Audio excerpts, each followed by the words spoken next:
Então, pessoal, todos bem? Sejam todos novamente bem-vindos. Vamos analisar o que disse o Supremo no recurso extraordinário 608.898.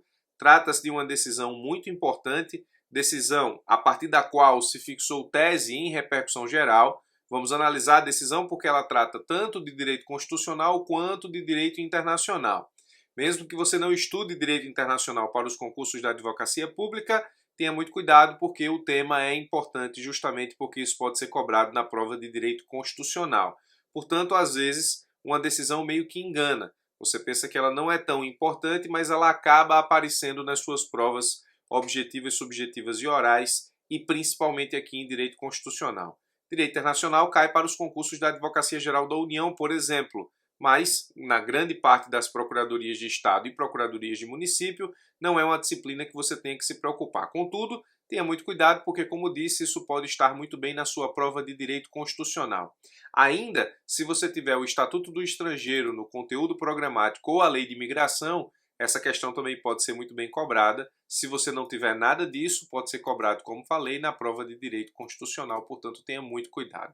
Qual é o caso? O caso é esse aqui, ó. Imagine que Ebérgico é estrangeiro, ele reside no Brasil e ele comete um crime que o sujeita à expulsão do país durante a vigência do Estatuto do Estrangeiro. Então, portanto, anterior a 2017. Depois do ato, e ainda no Brasil, Ebérgico se torna pai de um filho brasileiro. Cumpre pena pelo crime e, após isso, o Ministério da Justiça publica portaria determinando sua saída do país. A gente sabe que o ato de expulsão é discricionário do presidente da República e diz respeito efetivamente ao exercício da soberania. Sabemos disso, esse é o caso. Bom, para Ebérgico, o fato dele ter filho brasileiro sob sua guarda e dependência econômica impede a sua expulsão. Essa foi justamente a tese que Ebérgico levou, nesse caso hipotético, ao Poder Judiciário. E o STJ concordou com ele.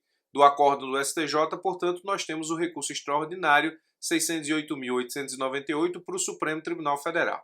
Para a União, no caso, o Estatuto do Estrangeiro, que era a lei vigente à época, portanto o ato é anterior a 2017, portanto anterior à entrada em vigor da Lei de Imigração, para a União, o Estatuto do Estrangeiro é claro e diz no artigo 75, parágrafo 1º, não constitui impedimento à expulsão, à adoção ou o reconhecimento de filho brasileiro supervenientes ao fato que o motivar. Então, para o Estatuto do Estrangeiro, o filho, para impedir a expulsão, ele deve existir antes do ato que gera a expulsão, antes do ato que motiva a expulsão. Então, o impedimento acontece apenas se o filho for anterior ao fato que gera a expulsão. Isso é importante saber. Impedir a expulsão, no dizer da União, afronta a soberania nacional, eis que se trata de ato discricionário do presidente da República. Portanto, a União entendeu, no caso, que quando o judiciário impede a expulsão de Ebérgico, você tem um ato judicial que afronta a soberania, justamente porque se trata de ato discricionário do presidente da República, que se materializa por portaria do Ministério da Justiça. Portanto, preste bastante atenção. Essas são as teses que foram colocadas em contraposição nesse julgado, tanto no STJ quanto no Supremo Tribunal Federal. Estamos na última instância, na Corte de Superposição, que faz a interpretação da Constituição. Portanto, vamos analisar o que disse o Supremo Tribunal Federal a partir daquilo que apresentaram Ebérgico e União. O Supremo Tribunal Federal ele desenvolveu alguns argumentos antes de chegar à sua conclusão e antes de estipular a tese em repercussão geral. Primeiro argumento, o Supremo disse que a Lei de Imigração revogou inteiramente o Estatuto do Estrangeiro, isso é bastante verdade, ela revoga o Estatuto do Estrangeiro por completo, e essa Lei de Imigração, a Lei 13.445 de 2017, proíbe expressamente a expulsão quando a pessoa tiver filho brasileiro sob sua guarda ou dependência econômica ou socioafetiva, independentemente da data de nascimento ou adoção. Então esse é o primeiro argumento utilizado pelo Supremo. O fundamento disso está no artigo 55 da Lei de Imigração, que diz: não se procederá à expulsão quando o expulsando tiver filho brasileiro que esteja sob sua guarda ou dependência econômica ou socioafetiva, ou tiver pessoa brasileira sob sua tutela. Óbvio que o Supremo utilizou esse argumento apenas para analisar efetivamente o que disse o Estatuto do Estrangeiro, mas a lei vigente à época dos fatos diabéticos é o Estatuto do Estrangeiro e, como nós vimos, ela, nesse caso, estipula que a expulsão só não acontece se o reconhecimento do filho ou da adoção for superveniente ao fato que o motivar. Perceba que essa condicionante não está no artigo 55, inciso 2, a linha A, da Lei de Imigração, ou seja, da Lei 13.445 de 2017. Preste bastante atenção para entender como o Supremo construiu a sua argumentação. O dispositivo do Estatuto do Estrangeiro, diz o Supremo, contraria o princípio da isonomia.